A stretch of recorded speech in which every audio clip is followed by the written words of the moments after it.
الحمد لله رب العالمين والصلاة والسلام على سيد الأنبياء والمرسلين أما بعد أعوذ بالله من الشيطان الرجيم بسم الله الرحمن الرحيم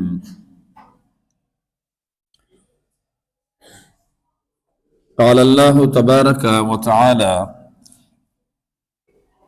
في شان حبيبه بسم الله الرحمن الرحيم ان اللہ وملائکتہ یصلون علی النبی یا ایہا الذین آمنوا صلوا علیہ وسلموا تسلیما اللہم صل علی سیدنا محمد وعلی آل سیدنا ومولانا محمد وبارک وسلم۔ نبی مکرم صلی اللہ تعالی علیہ وسلم کا فرمان مبارک ہے کہ قیامت کے دن سب سے زیادہ قریب میرے وہی ہوگا جس نے کثرت سے مجھ پہ درود پاک پڑھا ہوگا۔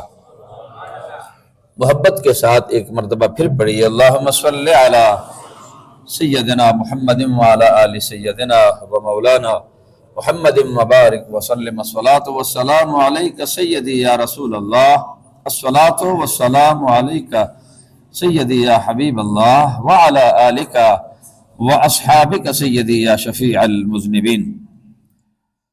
برادران ذی وقار، نبی مکرم صلی اللہ تعالی علیہ وسلم کا فرمان مبارک ہے کہ جب تم گھروں سے نکلتے ہو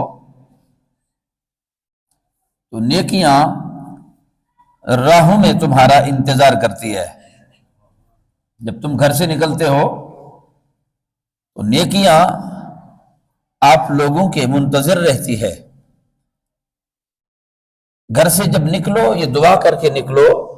نبی کریم صلی اللہ تعالی علیہ وسلم کے حدیث پاک کا مفہوم یہ ہے، حضور فرماتے ہیں کہ جب گھر سے نکلتے ہو تو اس نیت کے ساتھ نکلا کرو کہ اللہ کریم مجھے نیکی کی توفیق عطا فرما، میرے اعضاء سے وہ کام لے، میرے بدن وہ کام کرے، میں وہ کام کروں کہ جس پہ تو میری گرفت نہ فرمائے، اور مجھ سے وہی کام ہوتے رہے جس پہ تیری رضا مجھے مل جائے۔ جب مسلمان مومن اس نیت سے گھر سے نکلتا ہے کہ میں نے اللہ کو راضی کرنا ہے اور اللہ کی رضا کے لیے جب پھر وہ کوئی کام کرتا ہے پھر اسے طلب رہتی ہے، وہ چاہتا ہے کہ میں بھی جہنم سے بچ جاؤں اور میری جو اولاد ہے وہ بھی جہنم سے بچ جائے، جن کے ساتھ میں اٹھتا بیٹھتا ہوں ان کی بھی وہ فکر کرتا ہے، اور جب یہ فکر لگ جائے تو اس کو ایمان کہتے ہیں۔ نبی کریم صلی اللہ تعالی علیہ وسلم جھرمٹ صحابہ میں جلوہ افروز ہیں، تو نبی کریم صلی اللہ تعالی علیہ وسلم نے فرمایا کہ تم میں سے ایسا کوئی شخص ہے جو نصیحت لے، اور جسے میں نصیحت کروں اور پھر وہ اس پر خود بھی عمل کرے اور میری امت تک بھی اس امانت کو پہنچائے۔ اب آپ اندازہ لگا لیں ذرا یہ کیا منظر ہوگا کہ نبی کریم صلی اللہ تعالی علیہ وسلم یہ گفتگو فرمائے کہ کون ہے وہ شخص جو مجھ سے وصیت لے اور پھر اس وصیت پر خود بھی عمل کرے اور لوگوں میں بھی اس امانت کو پہنچائے۔ تو سب نے ہاں میں جواب دیا، مگر سب سے پہلے جناب ابو ہریرہ نے جواب دیا۔ حضرت ابو ہریرہ کا پورا نام عبد الرحمن ہے، بلیوں سے آپ بڑا پیار کرتے تھے، آپ خود بھی ایک بلی پالی تھی، اور ایک دفعہ نبی پاک صلی اللہ تعالی علیہ وسلم نے انہیں ابو ہریرہ فرمایا، بس یہ لفظ ایسا کوئی مقبول ہوا کہ آج عبد الرحمن سے لوگ انہیں کم جانتی ہے، ابو ہریرہ سے زیادہ جانتی ہے۔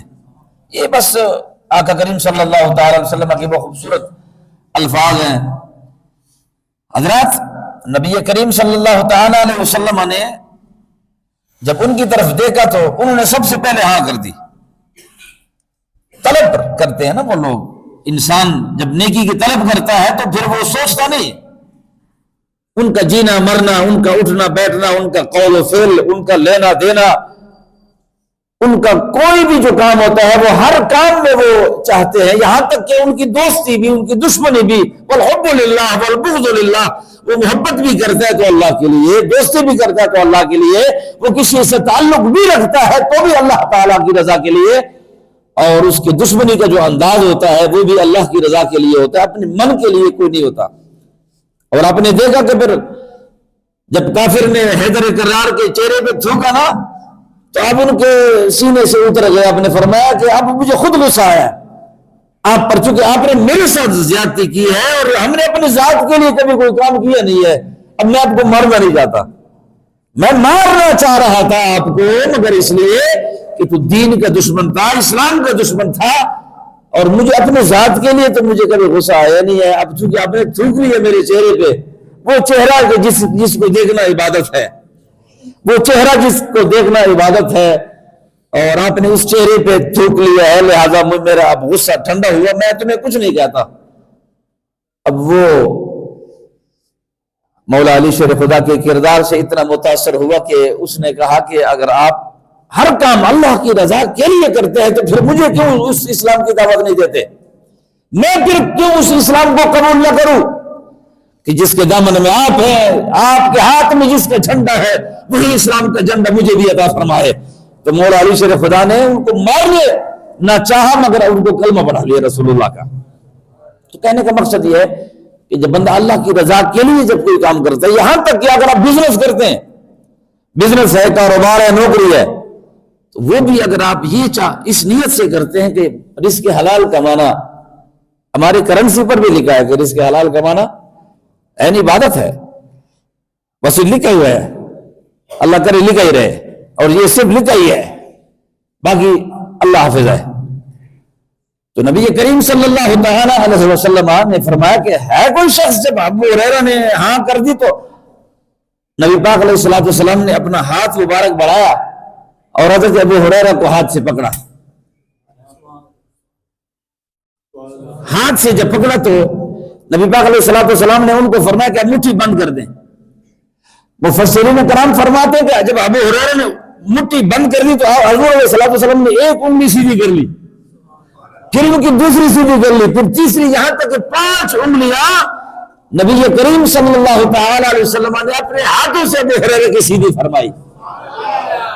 فرمایا میں آپ کو 5 وصیتیں کرنا چاہتا ہوں، میں آپ کو یہ جو انگلیاں سیدھی کی نا، اپنی فرمایا یہ سیدھی سر نیکی، یہ 5 انگلیاں ہیں اور یہ 5 نصیحتیں ہیں جو میں آپ کو بتانا چاہتا ہوں، اور آپ خود بھی اس پہ عمل کریں اور میری امت کو بھی یہ امانت پہنچا دیں۔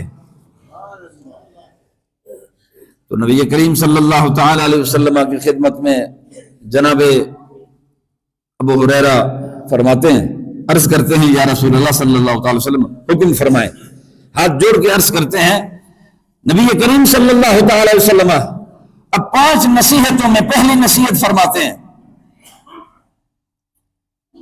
پہلی جو نصیحت ہے وہ حضور فرماتے ہیں ابو ہریرہ کو، آپ نے فرمایا پہلی نصیحت یہ ہے کہ حرام سے بچا کرو، حرام سے بچا کرو، سب سے بڑے عابد بن جاؤ گے۔ حرام سے بچا کرو، سب سے بڑے عابد بن جاؤ گے۔ ہم یہ سمجھتے ہیں کہ بندہ عابد تسبیحات سے بڑھتا ہے، تلاوت سے بنتا ہے، کثرت تلاوت ہے، کثرت نوافل ہے، کثرت ذکر و فکر ہے، نوافل ہے، عبادت ہے، ریاضت ہے، مکہ پاک اور مدینہ پاک کے چکر ہے، سارے معاملات اپنی جگہ پر ہیں، مگر نبی کریم صلی اللہ تعالی علیہ وسلم نے کنڈیشن لگائی۔ حضور نے فرمایا کہ میں تمہیں بتانا چاہتا ہوں عابد بننے کے لیے عبادت ریاضت وہ اپنی جگہ، مگر میں جس پر تصدیق کی مہر لگانا چاہتا ہوں وہ یہ ہے کہ اگر کوئی عابد بننا چاہتا ہے اور خدا کا قرب حاصل کرنا چاہتے تو پھر کیا کرے؟ حرام سے بچے، حرام سے بچے ہوئے رزق پر آپ خیرات بھی دیں، خیرات قبول نہیں، حرام رزق پر آپ صدقات بھی کریں، آپ عمرے بھی کریں، آپ حج بھی کریں، صدقات بھی کریں، ریاضت بھی، سارا کچھ آپ، ظاہر بات ہے جب آپ کے پیٹ میں حرام رزق ہے، رسول کریم کا جو فرمان ہے کہ ایک لقمہ اگر پیٹ میں حرام کا آ جائے 40 دنوں تک اللہ کریم اس انسان سے عبادت کی لذت ختم کر دیتا ہے. وہ سجدے ٹکرے مارتا ہے، وہ ٹکرے مارتا ہے، لذت نہیں. قیام کرتا ہے، لذت نہیں. تلاوت کرتا ہے، لذت نہیں. تسبیحات پڑھتا ہے، لذت نہیں. ریاضت، بندگی، تسبیحات سر خم کرتا ہے اس کی بارگاہ میں، مگر اس کو تسکین نہیں ملتا. عبادت تو سکون دیتا ہے مگر اسے سکون نہیں ملتا ہے. کیوں؟ کہ اس کے بدن میں حرام موجود ہے. اور جب بدن میں حرام رزق موجود ہو تو پھر بندہ یہ بھی کہتا رہے کہ رمضان شریف بڑا قریب ہے تو میں عمرے میں چلے جاؤں گا تو شاید اللہ تعالیٰ میرے جو گناہ ہیں، خطائیں ہیں، معاف کر دے گا. مگر میں پہلے بھی کسی اجتماع میں کہہ چکا تھا، یاد رکھنا رب تعالیٰ کریم کی عادت مبارکہ ہے کہ اللہ کریم کا حکم ہے. اللہ فرماتا ہے میں اپنے حق معاف کر سکتا ہوں. بندے کا حق بندہ معاف کرتا ہے. بندے کا حق تو نے دینا ہے، اور بندے کے مجرم تم ہو تو جب تک بندہ تمہیں معاف نہیں کرتا میں بھی معاف نہیں کرتا. میں نے یہ اتھارٹی بندے کو دی ہے. جس کے ساتھ زیادتی کی ہے تو نے، ظلم کیا تو نے، اس ظلم کے پیسے پر، یتیموں کے پیسوں پر، بیواؤں کے پیسوں پر، بھائیوں کے پیسوں پر، اور ان حرام رزق کو اکٹھا کرنے کے بعد تم بے شک افطاریاں بھی کرواؤ، بے شک تم عمرے پر بھی جاؤ، بے شک حج و زکات، مگر یاد رکھنا جس بندے کے رزق میں، رزق کے حلال میں تمیز نہ ہو، حضور فرماتے کہ وہ بے شک لگا رہا ہے، وہ عبادت بھی کرے، ریاضت بھی کرے، وہ عبادت، وہ ریاضت، وہ تسبیحات نہ اس کے تقدیر کو بدل سکتے ہیں، نہ اس کو عبادت کی لذت آ سکتی ہے. کیا کرنا پڑے گا؟ حضور نے فرمایا پہلے اپنا ہاتھ حرام سے روکے گا. جب تک حرام سے نہیں رکے گا ویسے لگا رہے، پریکٹس ہے، ورزش ہے. نماز پڑھتا رہے، ماشاءاللہ بڑا زبردست قسم کا ورزش ہے، اس میں سجدہ ہے، قیام ہے، رکوع ہے، سارے معاملات پریکٹس کرتا ہے. میں نہیں کہتا، اللہ کا رسول فرماتا ہے، اس کا محبوب فرماتا ہے حرام سے بچو. اور جب تک جو بندہ حرام اور حلال میں تمیز نہیں کرتا تو پھر مجھے بتاؤ نا جی، اس رزق، اس عبادت میں لذت کہاں سے آ جائے؟ یہ تماشے اگر کبھی آپ نے دیکھنے ہو تو کبھی کسی ولیمے میں چلے جاؤ. سنت تو ہے ولیمہ کھلانا، مگر اس میں 7500 کھانے کا کیا مقصد ہے؟ اسراف ہے، یہ ظلم زیادتی ہے. اگر آپ کا حلال کا پیسہ ہوتا تو حلال کے پیسے پر آپ ہر سال عمرے پہ جانے کا کیا مقصد ہے؟ میں آپ سے سوال کرتا ہوں. آپ گھمنڈ کرتے ہیں میں نے 10 عمرے کر لیے، میں نے 4 حج کر لیجئے. میں مانتا ہوں مدینہ طیبہ کا، مکہ پاک کا مقدس سفر ہے، اس سے بڑا اعلیٰ سفر ہے ہی کوئی نہیں. مگر مدینہ پاک میں کس کو ملنے جاتے ہو؟ رسول اللہ کی رضا حاصل کرنے کے لیے، رسول اللہ کی مرضی حاصل کرنے کے لیے، اور رسول اللہ کے شریعت پہ عمل کرنے کے لیے. بیت اللہ شریف کس لیے جاتے ہو؟ خدا کی رضا کے لیے. تو وہ مدینے والا تو یہی کہتا ہے کہ اپنے یہ جو رزق ہے پہلے اس کو پاک کر، اس رزق کو پہلے پاک کر. اس رزق کو پاک کرنے کے بعد پھر تم جدھر بھی ہو میری نگاہ میں ہو. وہ ضروری نہیں کہ میرے پاس آؤ، تم جدھر بھی ہو میری نگاہ میں ہو. اس لیے کہ میں ساری کائنات اللہ نے میرے سامنے یوں رکھی ہے. رسول کریم فرماتے ہیں کہ میں شکل و صورت سے ہر امتی کو بھی جانتا ہوں، ان کو شکل سے جانتا ہوں. بخاری شریف کی حدیث پاک ہے، رسول کریم فرماتے کہ میں ہر امتی کے شکل کو بھی جانتا ہوں، اس کے نام کو بھی جانتا ہوں، اس کے قبیلے کو بھی جانتا ہوں، اور اس کے والد گرامی کے نام کو بھی جانتا ہوں. یہاں والدہ کا ذکر نہیں، یہاں والدہ کا ذکر نہیں کیا. رسول اللہ نے فرمایا والد کو جانتا ہوں، شکل سے جانتا ہوں ہر ایک کو. تو جو رسول ہر امتی کے شکل کو بھی جانتے ہیں، ہر امتی کے قبیلے کو بھی جانتے ہیں، قوم کو بھی جانتے ہیں، ذات کو بھی جانتے ہیں، تو پھر کیا خیال ہے اگر یہاں پر تم تڑپتے ہو تو کیا وہ جو غلاموں سے ہو بے خبر وہاں کا کیا بندہ یہاں تک تڑپتا ہے تو رسول اللہ کو تو خبر ہوتی ہے. محترم توجہ کریں، مگر اس کے لیے شرط یہ ہے کہ یہ نور ہے، اور اس حرام رزق سے اندر پلیتی آتی ہے، اور پلیتی جب اندر آتی ہے اس میں اندر کے اندھیرے ہو جاتے ہیں، اور جب اندر کا اندھیرا ہو جائے وہ کھوکھلے نمازوں سے، کھوکھلے سجدوں سے وہ اندھیرے دور نہیں ہوتے۔ اس کے لیے شرط اول ہے کہ حرام رزق چھوڑنا پڑے گا۔ آپ کہتے ہیں جی 12 گھنٹے ڈیوٹی کرتا ہوں، 1 گھنٹہ لیٹ چلے جاتے ہو، یہ بھی رزق حرام میں آپ نے اپنا ایک پاک دودھ میں اگر آپ نے ایک بھی ناپاک قطرہ ڈالا، دفتر میں لیٹ جانا یہ بھی حرام رزق ہے، اور دفتر سے پہلے جانا یہ بھی حرام رزق ہے، اور مالک کا صحیح معنی میں کام نہ کرنا یہ بھی حرام رزق ہے۔ اگر آپ کام کرتے ہیں اور کام چور ہیں اور وہ جو رزق آپ کو ملتا ہے آپ اس کا حق ادا نہیں کر رہے تو رزق کیا؟ ہم سمجھتے ہیں کہ شاید یہ اللہ کی رضا سے عبادت میں ہے، یہ عبادت نہیں ہے۔ اپنے بچوں کو حرام سے بچانا، حلال کھلانا، تو رسول کریم نے تو یہاں تک فرمایا کہ محنت کرو۔ جناب سیدنا فاروق اعظم رضی اللہ تعالیٰ عنہ، اللہ اس چیز کو پسند نہیں کرتا کہ تم ہر وقت عبادت کرو، یہ اللہ تعالیٰ کا پسندیدہ عمل نہیں ہے کہ تم ہر وقت تسبیحات پڑھو، یہ اللہ کا پسند عمل نہیں۔ اللہ کا پسند عمل یہ ہے کہ جو ذمہ داری تجھ پہ ہے رزق حلال کما، وہ بھی عبادت ہے۔ محنت کر، مزدوری کر۔ اور یہاں تک کہ سیدنا فاروق اعظم رضی اللہ تعالیٰ عنہ کے دور مبارک میں آپ نے ایک شخص کو دن کے 11-12 بجے کا ٹائم تھا، تپتی دھوپ تھی، ایک شخص کے جوتے باہر دے کے باہر پڑے تھے۔ آپ نے جب دیکھا کہ یار یہ ایک کیڑی عبادت ہے جی، ایک کیڑی فقیری ہے، 11-12 بجے نہ کوئی نفل کا ٹائم ہے، یہ پتہ نہیں کیا کرتا ہے۔ آپ اندر گئے، وہ شخص کھڑا ہے خدا کی بارگاہ میں، صحابی رسول ہے، صحابی رسول ہے، کھڑا ہے خدا کی دہلیز پہ، وہ عبادت کر رہا ہے۔ جناب سیدنا فاروق اعظم نے اس کے پیچھے کھڑے رہے۔ جب سلام پھیرے نا تو سلام پھیرنے کے بعد سیدنا فاروق اعظم نے ان کے کندھے پہ ہاتھ رکھ کے فرمایا کیا کر رہا تھا؟ حضور عبادت کر رہا ہوں۔ فرمایا بیوی ہے؟ جی۔ بچے ہیں؟ جی۔ ذمہ داری ہیں؟ جی۔ فرمایا آپ جس اللہ کو اس وقت نفل میں تو تلاش کر رہا ہے، نکل جا، محنت کر، مزدوری کر، اپنے بچوں کے لیے، بیوی کے لیے، ماں باپ کے لیے رزق حلال کما، وہ اس سے کہیں زیادہ افضل عبادت ہے۔ جا عبادت کر، وہ عبادت کر۔ حضرت ذی وقار، پہلی چیز جو ہے نبی کریم صلی اللہ تعالی علیہ وسلم نے فرمایا کہ حرام سے بچو، عابد بن جاؤ گے۔ دوسری چیز نبی کریم صلی اللہ تعالی علیہ وسلم نے جناب ابو ہریرہ کو فرمایا، حضور نے فرمایا کہ اللہ کی تقسیم پر راضی ہو جاؤ،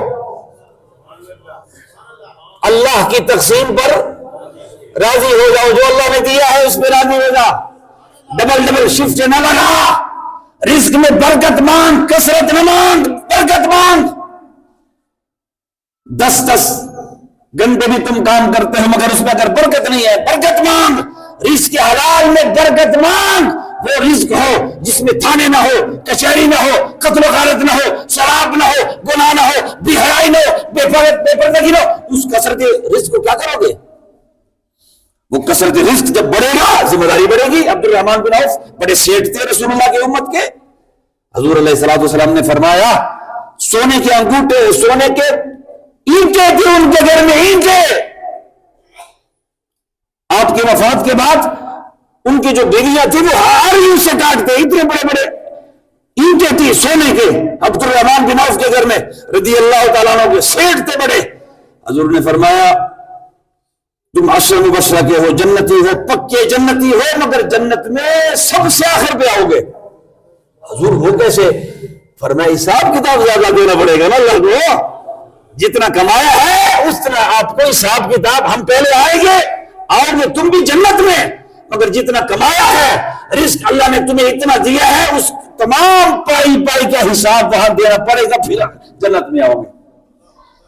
تو مجھے بتاؤ نا، اگر عبد الرحمن بن عوف صحابی رسول کے لیے حضور یہ فرماتے ہیں کہ حساب کتاب دینا پڑے گا، تو میں اور آپ جس نے بہنوں کا حق دبایا ہے، اس لیے کہ بہن کی شادی ہو گئی، بھائی کا حق دبایا، بہن کا حق دبایا، پڑوسی کا حق دبایا، اس کا جواب کس کو دو گے؟ ہے کوئی اس کا جس کو تم نہیں دے رہے؟ ادھر تو نہیں دیتے مگر ایک میدان تو لگے گا نا۔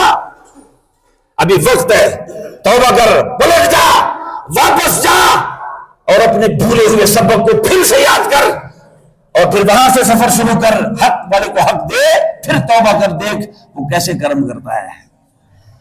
حضور نے فرمایا اللہ کی تقسیم پہ راضی ہو جاؤ۔ تیسری بات رسول کریم نے فرمایا پڑوسی سے حسن سلوک کرو، پڑوسی سے حسن سلوک کرو، سب سے بڑے مومن بن جاؤ گے۔ پڑوسی وہ نہیں ہوتا صرف کہ جس کا گھر جڑا ہے تمہارے ساتھ، ادھر ٹیپ لگاؤ، ادھر ٹی وی لگاؤ، نہ وہ بیچارہ سو سکے، خود تو تم چلو آ ہی گئے ہو گھر میں، مگر ٹی وی اتنی اونچی لگا وہ بھی ڈسٹرب ہو۔ پڑوسی کا خیال رکھو۔ حضور نے تو یہاں تک فرمایا کہ گوشت کے خوشبو سے بھی پڑوسی کو تکلیف نہ دو۔ اگر تمہارا پڑوسی غریب ہے تو گوشت یا فروٹ ایسے طریقے سے گھر لے کر جاؤ تاکہ اس میں غریب کی نظر نہ پڑے، غریب کے بچوں کی نظر نہ پڑے۔ اگر غریب کے بچے اپنے غریب ماں باپ سے اڑ جائے، اس کا جواب کس کے پاس ہے؟ رسول کریم نے فرمایا گوشت بھی اگر گھر میں پکاؤ ایسے وقت پہ پکاؤ تاکہ خوشبو آپ کے پڑوسی کے گھر میں نہ جائے۔ ہاں، یا تو پھر ایسے پکاؤ نا کہ ایک پیالہ ان کے گھر میں بھی بھیج دو، ایک پیالہ زیادہ ڈال دو تاکہ ان کو بھی عطا کر دو، پھر ٹھیک ہے۔ حضور نے فرمایا پڑوسی کا خیال رکھو، جو آپ کے ساتھ نماز پڑھتا ہے، کھڑا ہے، یہ بھی آپ کے پڑوسی ہے۔ اگر آپ کے منہ سے بدبو آ رہی ہے، آپ کے منہ سے اسمیل آ رہی ہے، بدبو آ رہی ہے، یہ بھی آپ پڑوسی کا حق نہیں دے رہے۔ خوشبو لگاؤ، یا اتنی تیز خوشبو لگاؤ جیسے آج کل ماشاءاللہ لوگ لگاتے ہیں، اتنی تیز خوشبو کہ بندہ، زیادہ تر الرجی کے لوگ مریض ہیں، وہ اتنی قسم کی خوشبو لگا لیتے تیز کہ بندہ کھڑا نہیں ہو سکتا۔ خوشبو بھی ایسے خوشبو لگاؤ کہ خوشبو ہو نا جی، وہ جو آپ کے ساتھ کھڑا ہے وہ تنگ ہو، وہ تکلیف نہ ہو، تو وہ اپنے پڑوسی کا خیال نہ کیا۔ دکاندار سے دکاندار جڑا ہوا ہے، یہ بھی آپ کا پڑوسی ہے۔ نبی پاک علیہ السلام نے فرمایا مومن بننے کے لیے کامل مومن بنو گے اس وقت جب تمہارے پڑوسی کے خیالات تمہارے بارے میں اچھے ہو۔ کتنے لوگ ایسے ہوتے ہیں کہ جو دکانیں چھوڑ کے چلے جاتے ہیں پڑوسی کی وجہ سے، اگر گھر ہے تو گھر بیچ کے چلے جاتے ہیں لوگ پڑوسی سے تنگ ہونے کی وجہ سے۔ ایسا یقیناً آپ نے دیکھا سنا ہے، نبی پاک علیہ السلام نے فرمایا کہ پڑوسی کا سے حسن سلوک کرو، ان کے حقوق کا خیال رکھو، سب سے بڑے مومن بن جاؤ گے۔ اور چوتھی بات نبی کریم علیہ السلام نے فرمایا کہ جو اپنے لیے پسند کرتے ہو دوسروں کے لیے بھی وہی پسند کرو۔ جو اپنے لیے پسند کرتے ہو، آپ کہتے ہیں میری بیٹی کو کوئی نہ دیکھے، آپ کہتے ہیں میری مستورات کو کوئی نہ دیکھے، تو اگر اپنے لیے آپ یہ پسند کرتے ہیں تو جس کی طرف تم دیکھتے ہو، جس کے نمبر تمہارے موبائل میں پڑے ہیں، وہ بے حیائی، وہ پردگی، وہ ظلم و زیادتی جو آپ کے موبائل میں پڑی ہے، تم کہتے ہو یہ کس کی بہن ہے؟ تم بہن نہیں رکھتے، تم ماں نہیں رکھتے۔ یہ تو عدلے کا بدلہ ہے، جو کرو گے وہ بھرو گے، جو کرو گے وہی ہوگا تمہارے۔ مرو گے اس وقت تک نہیں۔ دو گناہ، تین گناہ ایسے ہیں، ایک گستاخ رسول کو اس دنیا میں سزا ملتی ہے، ماں باپ کے بے ادب کو اس دنیا میں سزا ملتی ہے، اس تک تو مرتا نہیں، اور دوسرا آپ نے جب بے حیائی کی ہو کس کے ساتھ، اس کی سزا اس دنیا میں بھگتو گے، کبھی بیٹی کی صورت میں، کبھی ماں کی صورت میں، کبھی بیوی کی صورت میں، کبھی وہ سزا اللہ دے گا لازمی۔ حضرات توجہ کرو، جو اپنے لیے پسند کرتے ہو دوسروں کے لیے بھی وہی پسند کرو۔ اور پانچویں بات رسول کریم نے فرمایا کہ ہنسنا کم کرو، مسکرانا سنت ہے مگر کہے نہ لگایا کرو، زیادہ نہ مسکرایا کرو، زیادہ خوش نہ رہا کرو، اس سے دل سخت ہو جاتے ہیں، اور جب دل سخت ہو جائے تو پھر حضور نے فرمایا کہ جب آنسو بند ہو جائے، جب خدا کے خوف سے، آپ کی اپنی بے حیائی کی وجہ سے، اپنے ظلم کی وجہ سے جب آپ کی آنکھیں تر نہ ہو، سمجھو گرفت ہے خدا کی۔ اللہ سے آنسو مانگ، اس آنسو سے دل پاک ہوتا ہے. حضور نے فرمایا کثرت تلاوت القرآن و ذکر الموت، جو کثرت تلاوت سے اور موت کے ذکر، کثرت سے موت کا ذکر کرو اور کثرت سے تلاوت کرو، اس سے تمہارے جو ناپاک دل ہے وہ پاک ہو جاتے ہیں. رسول کریم صلی اللہ تعالی علیہ وسلم کے خوبصورت تعلیمات پر اللہ کریم ہم سب کو عمل کی توفیق عطا فرمائے. السلام علیکم ورحمۃ اللہ.